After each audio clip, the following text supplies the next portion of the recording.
It's time for you and I to recommit to each other. So at what point did you start having sex? About second weekend. Oh, right, no, please. Because at the end of this episode, you're going to want to leave. It's going to be very frustrating. You've been warned. You want the trash? I got it all for you. Let's rehash the mess together.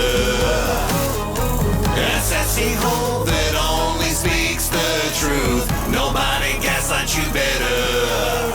We're back with more Rehashed. Hello, I'm Wilko, and this is the place to get all of the reality TV recaps that you seek. If there's a show that you're interested in, make sure you pop it in the comments below so I can put it on my list. Right now, we're into MAFS UK. It is episode 21, The Commit Me.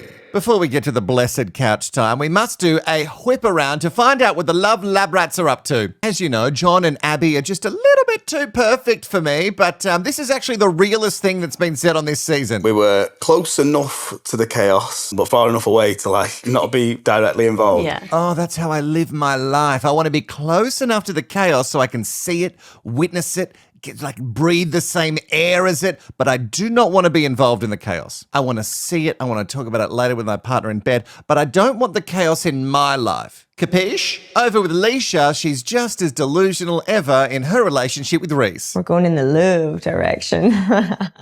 Love Direction sounds like a band from the 70s who just didn't quite make it, you know what I mean? But I think Reiss is more of a fan of One Direction.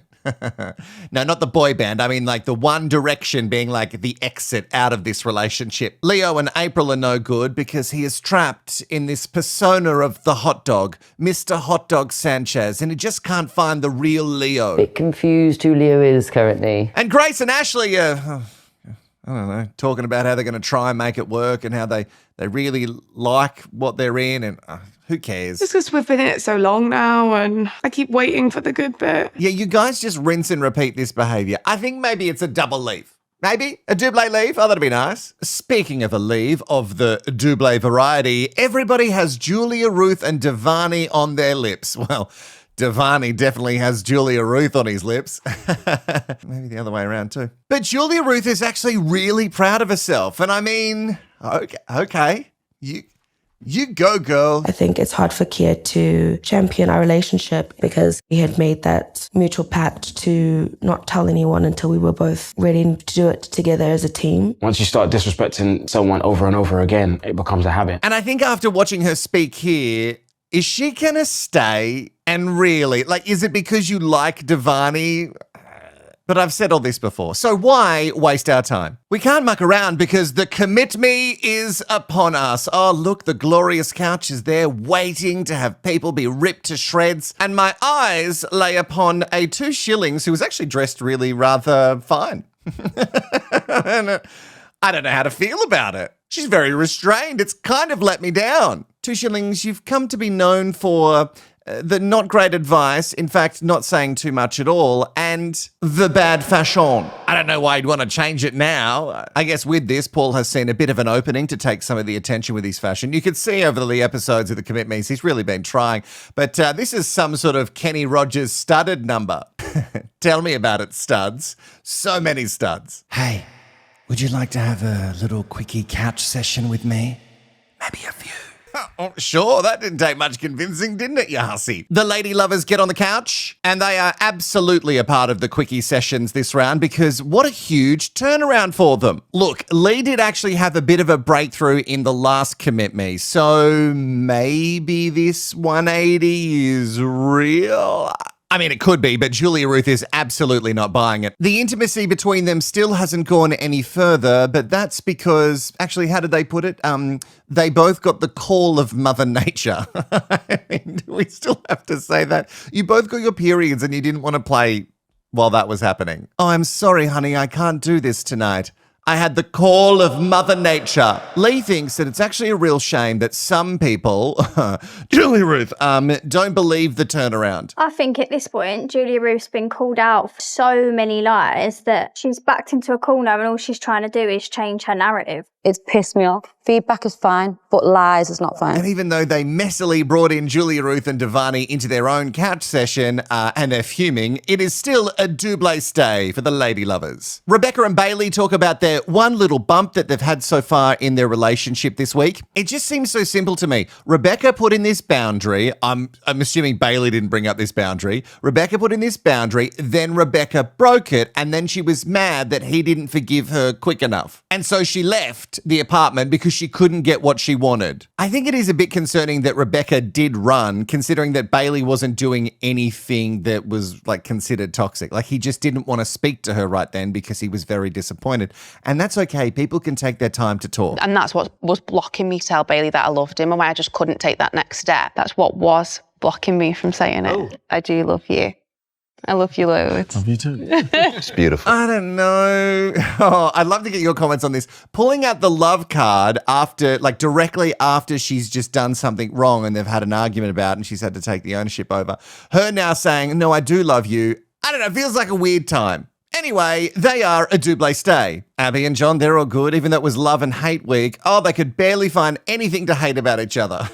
I'm like, give it time. I have fallen for Abi. Oh, wow. Okay. Oh, the incredible science is happening in front of us. Either that or they're sort of living in like a Jim Rat Tats and Geordie love bubble and they haven't really talked about anything on the outside. Either way, we know that the producers are going to be running around trying to pop that bubble at every chance they get. We spoke about the physical connection before the physical connection. I've never had those conversations before about what I like in the bedroom, what I don't like in the bedroom. Hey, it's really good for a relationship when you start dating someone to talk about your likes and dislikes about sex. That's actually really, really important. And like, be specific, probably more specific than Leisha, because she sort of just went to Reiss. Leisha, she shot up. She just went to Reiss and said things like, okay, the things I like in sex are more and everywhere. And anytime. They're the three things I love about sex. She's like the sex version of the Cookie Monster. Nom, nom, nom, nom, nom, nom, nom, nom. Like she's ready for them at all times. C is for... Oh, is it for Cookie?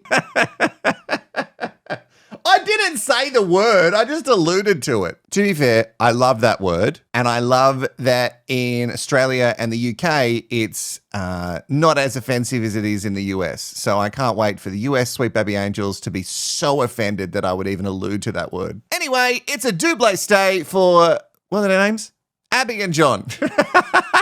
Oh, I'm forgetting them because they're not doing anything interesting. Mr. and Mrs. Hot Dogs are up, and the latter says that Mr. Hot Dogs isn't going as deep as she would like. Emotionally, physically, I'm not sure. Oh, she loves a deep dog. Anyone else feel like April has shut Leo out, even though he hasn't done anything toxic? He's just a little bit shy, I think, and maybe he has some other sides to him that just take a little bit of time to come out, like a lot of straight men. And because he can't be himself instantly, she's putting on this pressure, and that makes it worse for him. What am I saying? She was out instantly. She liked the mullet, and then she realized that, I don't know, that he wasn't some sort of poet, amateur therapist with a mullet and had all the things that she wanted wrapped in a man. Like, nobody's perfect, but the guy seems actually quite nice. Learn to find the balance in between where she's going to see my personality shine through, as well as me being able to open up and have these deeper conversations. Oh, she was not even listening to him speak right then. April is running out the clock, but it doesn't matter. It's still a double stay. This will be our quickiest quickie ever.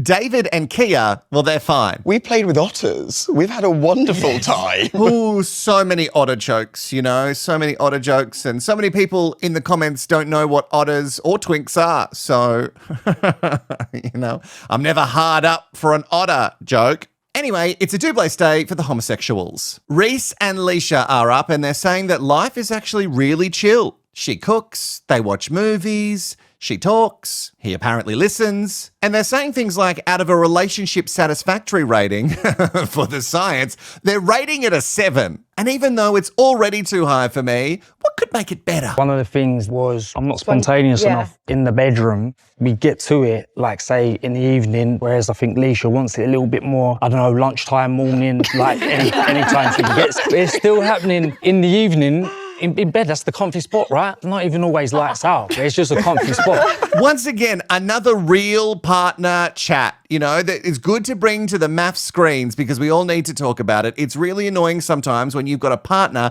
and their sexier clock is at the other end of the day. It feels like Leisha doesn't really have like a sexier clock, but just like if you just went, hey, Leish, and she went, yeah.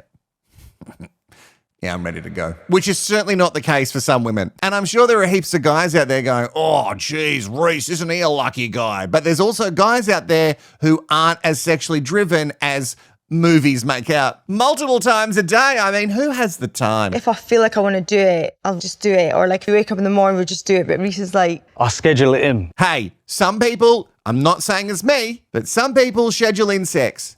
And there's nothing wrong with that. It's good to know what you're doing at 3 p.m. on a Saturday. Hey, Siri, set a calendar reminder. I'm joking. I'll never forget it. Leisha wants to go deeper, and she's not talking about little Reiss, okay? Sounds like he gets deep enough, but maybe not frequent enough for her. I feel like this is her problem, right? She has a high sex drive, and I mean, like... good for her. I was going to do snaps, but I'll do this. Leisha's problem is that she falls too hard too quick, and she loves the sex, so she gets really intimate, and obviously, you know, all the emotions that come with that, and then the guys run. So she maybe is a little bit worried about getting deep. Not that deep. Anyway, good sex isn't love. Like, we love it, but it doesn't mean that you're in love. And you know what? When I end up running a gay club, I'm going to put that in a neon sign on the wall. Good sex isn't love. It's just good sex. And you guys need to stop having it on the dance floor right now. It's disgusting. Either way, wow, I really went on some tangents in that one. It's a double stay. Oh, great. I'm glad I've had some fun because it's time to speak about Ashley and Reiss. They talk about the dick joke. We'd had a drunken tiff. We kind of just squashed it. I think we both agreed it was just not really like worth making more of. But then when summarising that to others, Ash's summary was Grace was being a bit of a dick. It's so weird. They both like accuse each other of being calculated for doing things. So she thinks that he's being calculated for cracking jokes about her being a dick. Oh, she can't have any fun. And then he thinks that she's being calculated by when she decides to bring those things up that made her mad and sort of like attack him with them. Here's what I will say about Ashley. If he is the type of guy to be cracking jokes all the time, but they're not really jokes, they're just him being a fuckwit, then that's not nice. Like, you just being mean isn't just banter. It's like a banter thing. You give it to get it, whereas I give it and then it affects, and I'm not used to that. Look, don't get me wrong. I don't know if Grace necessarily knows the difference between like fun and not fun. I just don't know. It's hard to tell when it's so edited. I don't think they're both doing these things deliberately to hurt each other. I think Grace needs to do a lot of solo work with like herself and a therapist. And Ashley needs to actually just adjust and see if he's as funny as he thinks he is. I just want to be really clear. I come from an Aussie family. Banter's not off limits. We do have jokes and they're funny and they're thoughtful, like, but your joke usually relating to actual problems that we're having that are not funny to me. Like, if you don't find him fun or funny to be around, like there's somebody who can have bad jokes, but you're like, no, they're great. And I don't mind the bad jokes in the end. But if you don't find him funny, then leave. And also, Ashley, the other side of the coin is, well, if you don't like the way she makes you feel, also write leave. You guys can leave at any time. Anyway, the experts say that their issues are very resolvable. And I'm like, I don't know about that. Also, can we just look at what's doodled under her stay on her parchment? Like, what is this? Is it like an explosion of jizz, or is it like a dead body? I'd love to hear your suggestions on what you think this is in the comments below. All right, another couple who are extremely frustrating are Stephen and Nelly. And can we really call them a couple? No. I cannot believe that both of them are just saying that they're good now. I mean, what? What are you talking about? We're just going to believe this story. Okay, cool. I also can't believe that Stephen's running these jeans out again. I mean, I'm seeing too much knee and not enough jean. These are no longer ripped. These are holes, my friend. Not friend. Nelly says that Stephen has now created a safe space for her. And I'm like, well, that's because honeymoon Stephen is here. And he doesn't stay long. Apartment Stephen will be back before you know it. I also love that they use their couch time to have a crack at Julia Ruth for just basically stealing her TV husband. And said that she'd really fancied Stephen and that she needs to stay for 2 more weeks because she hopes she gets him for partner swap. That's just not right at all. Oh, did she now? Oh, well, I love that. But the whole, like, her picking Stephen thing was a part of a task, wasn't it? It was a part of a task. It's a poor choice, but I don't think we can hang her out to dry for that one. But I haven't heard the whole, like, she can't wait for partner swaps and hopes that she gets Stephen thing. Did anyone else hear that, or is this just coming out now? I don't doubt that Julia Ruth would have said things like, oh, I can't wait for partner swap. You know, I hate Devani. Bring Stephen over. And I'm only interested in Nelly in this whole experiment. And I don't buy that he's a one-girl guy either. Pull the other one, Steve. And this was a shocking comment when Stephen was saying things about the Nelly that he loves. Ah, stop. I just wanted to make sure. Yeah, we heard that. Yeah. Don't say shit like that because you don't have feelings for her. Because in less than I'm going to say 5 hours, you're going to push honeymoon Stephen off the cliff and apartment Stephen will take over the body once more. Either way, it's a double stay. It is just so wonderful to see where the two of you have arrived. So good on you. Shh. 2 shillings. No. You cannot support this.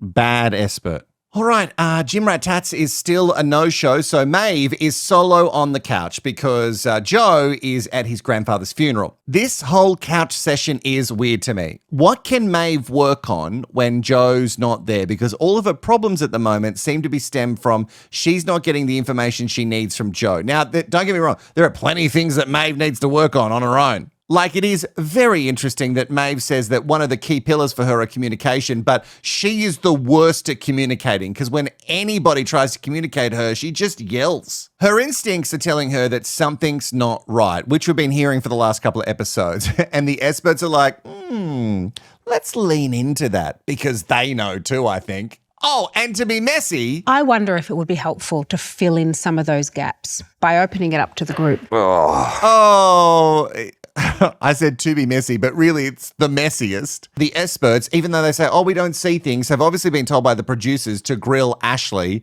on what he knows from the spa. I've seen Joe struggling.